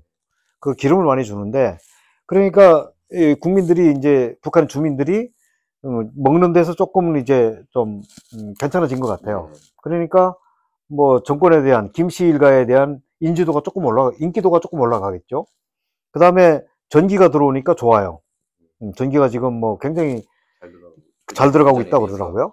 그렇다면 지금 김정은으로서는 과거에는 그런 것들이 없었기 때문에 대북 제재를 완벽하게 해서 도대체 어디 갈 데가 없어서 결국 미국이 오라고 하는 대로 갔는데, 지금은 러시아가 뒷배가 딱 빵빵한 뒷배가 있는데, 그러면 저기 미국이 오라고 할 때 오겠느냐? 튕기는 거죠. 그리고 아니면 배팅을 하더라도 크게 할 수 있는 거고, 너희 이 정도 양보해라 그럼 내가 나갈게, 이렇게 할 수 있는 가능성도 있죠. 옛날에 한국이 원남전 참전하면서 이렇게 뭐 원조비 받듯이 북한이 지금 그런 식으로 러시아한테 이렇게 좀 원조를 받고 있다는. 예, 그렇죠. 네. 그러면은 2기 때 트럼프가 만나고 싶어 한다는 느낌 받거든요. 트럼프가 왜냐면 말하려고도 딱 가보면 정가운데 트럼프가 김정은하고 악수하는 게 나와요. 그러니까 본인이 치적으로 생각하는 것 같아요. 그러겠죠. 트럼프가. 그래서 근데 이제 핵 비핵화는 포기하는 거 아닌가라는 생각이 듭니다. 벌써 이렇게 대외적으로 물론 공식적으로는 인정 안 하지만 대외적으로는 약간 핵이 있다, 파워풀 뉴클리어가 있다고 얘기를 해서 그러면 경제적인 그런 그 수교를 희망하시는 분들도 계시고 이렇게 그 북한하고 굳이 이렇게 적극 계속 할 필요는 없지 않느냐. 트럼프는 약간 좀 그런 느낌이에요. 러시아를 상대로도 지금 우크라이나보다는 우크라이나 러우 전쟁의 근본적인 원인은 우크라이나 쪽에 있다고 생각을 많이 하거든요. 트럼프 지지층에서 2014년 그 유로마이단 혁명부터 해가지고 원래 우크라이나가 친러 정부인데 여기 미국 민주당이 손대가지고 끌어내가지고 쿠데타를 통해서 그 안티 러시아 정부를 거거든요. 그래서 뭐 젤렌스키 같은 경우도 사실상 민주당 끈앞풀이라고 많이들 보고 있어요. 보수 진영에서. 그러면은 트럼프하고 러시아 간 관계도 지금 오늘도 뭐 통화하려고 한다는 얘기가 나왔잖아요. 제가 볼 땐 트럼프하고 푸틴은 좀 통하는 게 좀 있는 것 같고, 러우 전쟁에 있어서도 책임을 좀 더 우크라이나 쪽으로 많이 생각해요. 그건 보수 진영 맞아요. 그렇게 대부분 그렇게 생각을 합니다. 그러면 오히려 이렇게 좀 오히려 더 북한하고도 이렇게 대화가 잘 될 수 있지 않나. 미국하고 러시아 간 관계가 좋으면. 왜냐하면은 러시아랑 관계를 좋게 하길 원해요. 공화당 쪽은. 그건 부인할 수 없는 사실이에요. 민주당 쪽은 툭하면 러시아. 무조건, 그러니까 한국에서 툭하면은 북한 탓하듯이 미국은 뭐가 안 된다 싶으면 무조건 러시아. 그러면서 트럼프에 대해서도 그렇게 끌어내는 거 아니겠습니까? 무조건 트럼프가 러시아 퍼펫이다. 꼭두각시라는 식으로. 그러면은 긍정적인, 좀 희망적인 길이 좀 열리지 않을까요? 결국은 그거죠. 러시아 우크라이나 전쟁이 종식이 되면, 끝나면 북한의 무기와 탄약이 러시아한테는 더 이상 필요 없을 거 아니에요? 어떻게 보면. 그러면 그게 안 가고, 지금 파병가 있는 애들 철수하고, 그러면은 러시아가 북한에 돈을 자른다든지 적게 준다든지, 그러면 북한이 이제 어려워지기 시작하면, 그때는 이제 미국이 손 내밀면 잡을 수 있는 가능성은 있죠. 근데 과연 경제 개방을 할 것이냐? 저는 그거는 쉽지 않을 것 같아요. 왜냐하면 북한은 경제 개방을 하면 거기에 자유주의 사조가 따라 들어온다고 생각을 하거든요. 근데 그게 이제 미국 쪽에서 그렇게 해가지고 중국이 바뀔 거다라고 했는데 실패했잖아요. 중국은 안 바뀌었잖아요. 결국 공산주의 체제. 근데 중국하고 독재. 북한은 다릅니다. 북한은 중심이 짧습니다. 그리고 대한민국이라고 하는 어마어마한 적대 국가가 있습니다. 적대 세력이 있어요. 그러니까 북한이 쉽게 문을 못 여는 게 그게 있습니다. 그러니까 대한민국이라고 하는 존재가 있기 때문에 북한이 쉽게 문을 열 수가 없는 거죠. 사실은. 중국하고는 완전히 다릅니다. 그거는. 트럼프가 처음에는 북한을 두고 예전에 적대적이었을 땐 중국의 속국식으로 생각했는데, 그거는 맞는 분석이라고 보시세요? 중국의 속국은 아닙니다. 그러니까 이제 북한 사람. 정말 속국이면 핵 만드는 것도 못 만들게 막았을 거예요. 그렇죠. 중국이. 예, 그래야 되죠. 네. 근데 많은 한국 사람들이, 뭐 미국 사람들은 잘 모르겠습니다만, 한국 사람들이 북한이 뭐 예를 들면 뭐 망한다든지 아니면 뭐 어떻게 되면 중국의 동북 사성이 되는 게 아니냐, 중국으로 넘어가는 게 아니냐. 그런데 그건 북한 사람들은 몰라서 하는 얘기예요. 북한 사람들이 중국에 대한 반감이 굉장히 강해요. 한국 사람보다 더 강할지도 몰라요. 그게 왜 강한지는, 그건 원인은 저도 잘 모르겠어요. 근데 제가 살면서 봤던, 저도 마찬가지고요. 중국은 대국이면서 잘 살잖아요. 그럼에도 불구하고 북한 사람들은 중국 사람들 우습게 생각해요. 지금은 내가 너희한테 뭐 이것도 사 먹고 저것도 달라고 하지만 언젠가 때가 되면 너희 떼놈들이야 그냥, 이렇게 생각을 하고 있어요. 그래서 속국이라는 생각, 그 다음에 앞으로 속국으로 될 것이라는 생각은, 그거는 잘못된 생각이라고 생각을 해요. 제가 존 볼튼 전 국가안보부장은 굉장히 내파죠. 뭐 북한도 쳐야 된다고 옛날에 핵이 없었을 때, 그리고 북한은 쳐야 된다는 그런 사람인데, 그 사람의 책을 제가 이제 예전에 읽고 지금 다시 읽고 있어요. 근데 북한 얘기가 굉장히 많이 나와요. 북한 얘기가 거의 절반 정도 합니다. 보면은 이제 트럼프하고 이제 당연히 그 당시 정상회담 앞두고 있는데, 김정은하고. 근데 그때 거의 문재인 당시 대통령을 거의 꼽사리 취급을 하는 거예요. 그렇죠. 그랬죠. 트럼프 쪽에서도 그렇고, 귀찮아하고 제발 단둘이 만나고 싶은데 여기 끌고 가는 거예요. 불쾌감을 약간 나타내고, 김정은도 그랬다는 식으로 나오거든요. 그거는 맞다고 보세요? 맞습니다. 그거는 뭐 존 볼튼이 얘기를 안 했어도 제가 봐도 그런 것 같아요. 왜냐하면 문재인으로서는 그 가운데서 이렇게 자기가 다리를 놔줬기 때문에 자기도 뭔가 하나 끼워가지고 거기에서 뭔가 자기의 어떤 공적도 좀 이렇게 내세워서 인정받으려고 하는 그런 아마 욕심? 뭐 그런 의욕이 있었던 것 같아요. 제가 봐도 그런 것 같습니다. 근데 이제 그걸 인정을 안 한 거죠. 김정은하고 트럼프 쪽에서는. 그렇죠. 다시 박사님 얘기로 돌아가서, 예전에 체포당하셨을 때 총 맞으실 때. 맞았습니다. 다리 쪽. 종아리 맞았어요. 왼쪽 다리 종아리. 그게 이제 인생을 바꾼 거 아니에요? 아직도 상처가 있나요? 상처는 있어요. 있는데 뭐 생활하는 전 시장이 없습니다. 가족분들은 그럼 지금 북한에 그대로 이제 계시고. 다 숙청됐죠. 숙청이라고 하는 거는 이게 조금 좀 개념이 좀 넓은데, 숙청은 뭐냐면 제일 극형이 사형하는 거예요. 두 번째, 감옥에 가두는 거예요. 세 번째, 정치범 수용소로 가족을 다 집어넣는 거예요. 네 번째, 시골 산골로 오지로 추방시켜버리는 거예요. 근데 저희 가족은 정치범 수용소 수용 이상의 숙청을 당했어요. 그거는 거기에 있던 보위부 애들이 나와서 그 얘기를 하더라고요. 그렇게 된다고. 근데 뭐 확인한 거는 없어요. 그럼 박사님 예를 들어서 아버님, 어머니, 예, 부모 형제. 어떻게 또 형제는 어떻게 되신가요? 제가 원래 저기 6남매입니다. 근데 제가 맞이인데 저희 동생들 다 숙청된 거죠. 근데 박사님 같은 경우는 탈북이 아니라 그거는 상관없어요. 임무로 한 건데도 그렇게 연좌제가 그렇겠죠. 연좌제 적용할 게 아니고 잡혀. 공산주의자들은 정확히 알아야 될 거는 과정은 따지지 않습니다. 과정은 따지지 않습니다. 과거에 뭐 했느냐는 중요하지 않습니다. 현재가 중요한 거고요. 내가 잡힌 게 중요한 거예요. 너 잡히지 말고 죽으라고 그랬는데 왜 죽지 않고 잡혔어? 그래서 너희 가족은 다 숙청이야. 이렇게 되는 거예요. 굉장히 냉혹합니다. 이런 정말 얘기를 들으면.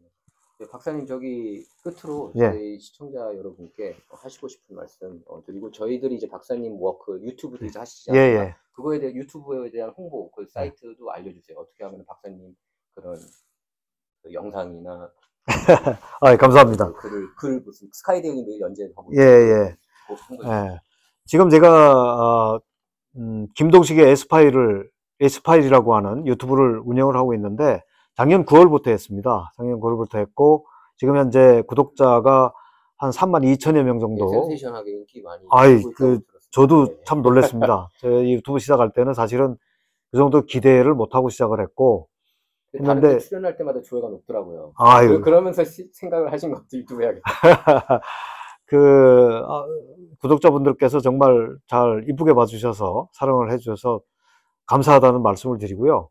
제가 지금 현재 스카이데일리라고 하는 그 일간지에 제 인생 역정을 담은 자서전, 그냥 뭐 회고록이라고 쓰고 있기는 한데, 그냥 제 히스토리를 갖다가 지금 연재를 하고 있습니다. 지금 현재 대학 교육과정까지 지금 연재가 되어 있는데, 그리고 그게 이제 월요일부터 목요일까지 4일 연속 나가고 있고, 금요일 날에는 북한의 대남 공작 비록 해가지고 우리가 모르고 있는 북한의 대남 공작 역사가 어떻게 되어 있는지 그거를 지금 게재를 하고 있습니다. 그래서 제가 유튜브를 시작했고 일간지에 원고를 이제 들여서 거기 기사가 나가게 된 거는, 그거를 하려고 했던 첫 번째 목적은, 제가 유튜브를 해보니까 또 과거에 잘 몰랐던 것이, 우리 국민들이 제가 생각했던 것보다 간첩, 그 다음에 종북주사파에 대해서 정말 잘 모르고 계시더라고요. 그건 뭐 국민들의 그 무지의 탓이 아니고, 결과적으로는 그거를 알려야 될 언론들이 잘 알리지 않았고, 그리고 또한 어떤 그런 교육의 문제인데 그 교육을 안 했고, 그래서 아마 그런 것들을 몰랐던 것 같아요. 제가 그 유튜브를 하면서 깜짝깜짝 놀라요. 이런 것도 모르고 있었나? 근데 그건 그분들의 잘못이 아니에요. 결국은 제가 하면서 이거 내가 시작을 잘했다라고 하는 생각을 여러 번 하게 됩니다. 그래서 앞으로도 이제 저는 종북주사파, 그리고 특히 이제 간첩의 실체에 대해서, 그거에 대해서 제가 15년 동안 그 일을 했기 때문에 전문가로서 정확한 팩트에 근거해서 사실을 말씀드릴 거고요. 그리고 또 하나는, 그럼으로 인해서 그렇게 해서 우리 국민의 안보의식을 높이는데, 고취하는데 기여할 수 있다면 저는 영광으로 생각을 하고, 그것이 나아가서 대한민국의 자유민주주의 체제를 수호하는데 좀 도움이 됐으면 좋겠다라는 말씀을 드리고, 또 나아가서 또 한 가지는 뭐냐면, 북한의 이 주민들 2300만 주민이 지금 김정은의 노예로 살고 있습니다. 그런 북한 2300만의 주민을 살리는 방법은 김정은 정권이 붕괴돼야 돼요. 그러려면 우리가 뭔가를 해야 됩니다. 그래서 그런 일을 제가 앞으로 하고 싶어서 지금 여러 가지 이제 기획도 하고 있고 여러 가지 노력들도 하고 있는데, 만약에 오늘 방송을 보시는 분들이 제 그 취지, 그리고 제가 하는 일에 취지에 동의하시고 제가 하는 일에 동참하고 싶다면 제 유튜브 채널 거기에 제 그 후원 계좌가 이렇게 나와 있습니다. 거기로 해서 십시일반 좀 후원을 해 주셨으면 감사하겠다는 말씀을 꼭 드리고 싶어요. 왜냐하면 사실 그 제가 지금 앞에서 말씀드린 대로 구독자분들이 한 3만 2천여 명 정도 되는데, 사실 저희 구독자만 하더라도 하루에 커피 한 잔 값 정도, 그거를 한 달에 한 번 정도만 보내주시면 저희가 일을 하는데 어마어마한 큰 도움이 됩니다. 그래서 저는 제 유튜브 방송을 통해서도 할 겁니다. 그래서 제가 지금 정말 의욕적으로 앞으로 한 10년 정도 보고 김정은 정권 붕괴, 그리고 대한민국 체제를 수호하는데 제가 모든 거를 지금 걸고 하려고 하는데, 이 영상을 시청해 주시는 시청자분들께서 조금이라도 좀 도와주셨으면 좋겠다 하는 말씀을 정말 간절하게, 또 조심스럽게, 왜냐하면 이게 잘못 말씀드리면은 오해를 할 것 같아서 그런 말씀을 좀 마지막으로 드리고 싶습니다. 네네. 박사님 이렇게 좋은 시간 마련해 주셔서 너무 감사합니다. 아유, 고맙습니다. 감사합니다. 네. 네. 감사합니다. 아이고, 네, 수고하셨습니다.